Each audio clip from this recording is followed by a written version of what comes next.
নমস্কার বন্ধুরা, আজকে শেয়ার করব ডিম বেগুন রেসিপি। একবার এই নতুন পদ্ধতিতে ডিম দিয়ে বেগুন রান্না করে দেখুন, স্বাদ মুখে লেগে থাকবে। তো চলুন শুরু করা যাক আজকের এই রেসিপি। বেগুনের এই রেসিপিটি তৈরি করার জন্য আমি এখানে ছোট সাইজের বেগুন 500 গ্রাম নিয়েছি। এবার এই বেগুনগুলোকে আমাদের কেটে নিতে হবে। আর কেটে নেবার আগে কিন্তু খুব ভালোভাবে ধুয়ে নিয়ে তারপর মাঝ বরাবর ফালি দিয়ে 2 ভাগে কেটে নিতে হবে। এগুলোকে সাইডে রেখে এবার আমরা চলে যাব রান্নার দিকে। একটা প্যানের মধ্যে এখানে নিয়ে নিচ্ছি আমি 2 চামচ মতো সর্ষের তেল।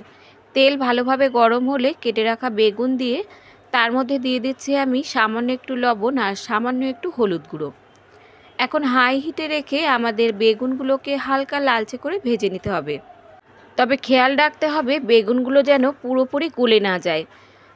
ঢাকা দিয়ে মিনিট 2 মতো আমরা ভেজে নেব, তাতে করে 50%-এর মতো বেগুন এখানে সেদ্ধ হয়ে যাবে। ঢাকা দিয়ে রেখে দিচ্ছি 2 মিনিটের মতো। 2 মিনিট পর ঢাকনা তুলে নিচ্ছি। দেখুন বেগুনে কিন্তু হালকা একটা লালচে রং ধরে গেছে। এর থেকে কিন্তু বেশি ভাজা যাবে না। রান্নার পরেও কিন্তু বেগুন আরেকটু সেদ্ধ হয়ে যাবে, তাই 50%-এর মতো সেদ্ধ করে নিয়ে বেগুনগুলো তুলে নিতে হবে। তুলে নেবার পর ওই কড়াইতেই আমি যোগ করে দিচ্ছি আরও 1 চামচ মতো সর্ষের তেল। তেল গরম হলে দিয়ে দিচ্ছি এখানে 3টে ডিম। আপনারা চাইলে 2টো ডিমও দিতে পারেন, আবার বেশি ডিম দিয়েও কিন্তু রেসিপিটি তৈরি করে নিতে পারেন। সামান্য একটু লবণ দিয়ে এখন এই ডিমগুলোকে একটু বড় বড় টুকরো করে ভেজে নিতে হবে। একটু বড় বড় টুকরো করে ভেজে নিলে দেখবেন রান্নার পর ডিমগুলো মুখে পড়বে আর খেতেও কিন্তু ভালো লাগবে। তবে এই রেসিপিটি কিন্তু ডিম ছাড়াও করা যাবে, ডিম বাদ দিয়েও কিন্তু আপনারা বেগুনের এই রেসিপিটি তৈরি করে নিতে পারেন। ডিমগুলো দেখুন হালকা লালচে করে আমি ভেজে নিয়েছি। এখন এই ডিমগুলোকে তুলে নেব। ডিম তুলে নেবার পর ওই কড়াইতেই আমি দিয়ে দিচ্ছি আরও 2 চামচ মতো সর্ষের তেল। তেল গরম হলে ফোড়নে দিয়ে দিচ্ছি 1/2 চামচ মতো কালো জিরে আর দিয়ে দিচ্ছি এখানে বড় সাইজের একটা কোচানো পেঁয়াজ। এখন হাই হিটে রেখে পেঁয়াজ আমাদের হালকা লালচে করে ভেজে নিতে হবে। পেঁয়াজটা হালকা লালচে করে ভেজে নেবার পর এখন এর মধ্যে যোগ করে দিচ্ছি আদা রসুন বাটা। এখানে 1 চামচ আদা আর 1 চামচ রসুন বাটা একসঙ্গে যোগ করে দিচ্ছি। এরই সঙ্গে যোগ করে দিচ্ছি আমি 2টো কোচানো কাঁচা লঙ্কা। ঝালের পরিমাণটা আপনারা যে যেমন খাবেন তেমন এখানে যোগ করে নেবেন। আর যোগ করে দিলাম একটা কুচানো টমেটো। এখন এই মশলা আরও 1 মিনিটের মতো পেঁয়াজের সঙ্গে ভেজে নিতে হবে। 1 মিনিটের মতো ভেজে নেবার পর এখন এর মধ্যে যোগ করে দিচ্ছি স্বাদ মতো লবণ আর 1/2 চামচ মতো হলুদ গুঁড়ো, দিচ্ছি 1 চামচ কাশ্মীরি লাল লঙ্কার গুঁড়ো, 1/2 চামচ জিরে গুঁড়ো, 1/2 চামচ ধনে গুঁড়ো আর সামান্য একটু চিনি দিয়ে দিলাম। এতে করে স্বাদের ব্যালেন্স হবে আর খেতেও কিন্তু ভালো লাগবে। এখন সামান্য একটু জল দিয়ে মশলাটা ভালোভাবে আমাদের কষিয়ে নিতে হবে। সমস্ত উপকরণ ভালোভাবে মিশিয়ে নেবার পর এখন লো হিটে রেখে ঢাকা দিয়ে মিনিট 2 মতো মশলা আমাদের কষিয়ে নিতে হবে।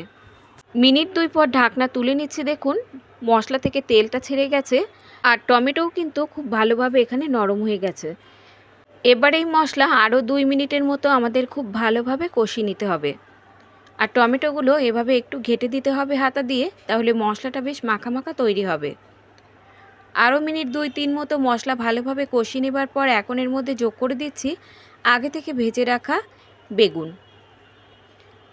যোগ করে দিচ্ছি একই সঙ্গে ভেজে রাখা ডিম আর বেগুন দিয়ে মশলার সঙ্গে ভালোভাবে নাড়াচাড়া করে মিশিয়ে নিয়ে 2-3 মিনিটের মতো রান্না করলেই কিন্তু বেগুনের দুর্দান্ত স্বাদের এই রেসিপিটি রেডি হয়ে যাবে।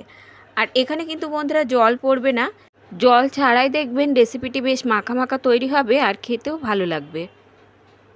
এখন ঢাকা দিয়ে রান্না করে নেব 3-4 মিনিটের মতো। তাতে দেখবেন বেগুনগুলোও ভালোভাবে সুসেদ্ধ হয়ে যাবে। আবার বেগুনগুলো একদমই গলে যাবে না, ঠিক এইরকম থাকবে। তাতে কিন্তু রেসিপিটি খেতে বেশ ভালো লাগবে। ঢাকনা তুলে নিচ্ছি। দেখুন 4 মিনিট পর তেলটা দেখতেই পাচ্ছেন এখান থেকে খুব ভালোভাবে ছেড়ে গেছে। এবার এর মধ্যে যোগ করে দিচ্ছি 1/2 চামচ মতো গরম মশলার গুঁড়ো আর সামান্য একটু কুচানো ধনেপাতা।